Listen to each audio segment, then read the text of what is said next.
And at age 7, I mean, it was 30 before I knew my left hand from my right hand spiritually.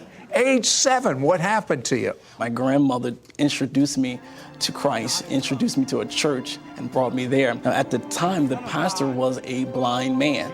And while I was sitting there at 7 years old on the front row, as the pastor was talking about salvation and the messages of Christ and his love, I began to look, and as I gazed, I saw an angel standing behind the pastor. And when the pastor would preach, the more the angel appeared, the more that the pastor preached with passion and desire. And so at that time, I knew my eyes were open. I see something different that I never saw before.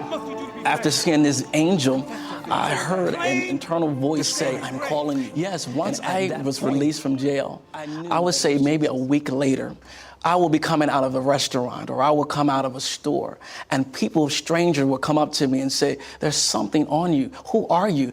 I see something different about you."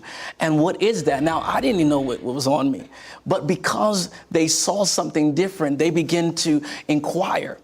And so they asked me, "Do you minister? Do you preach?" And I said, "No." And so they said, "Well, I want you to come preach I want you to come to my church and preach.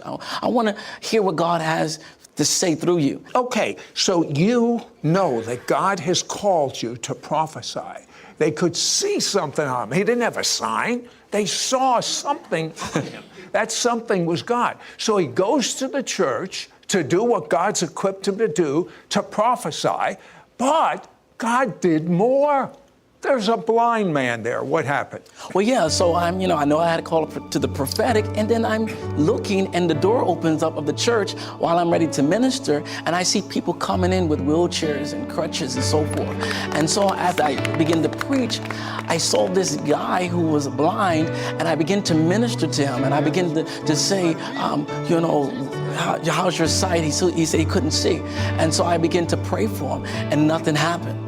And so I was discouraged, but I continued to just pray.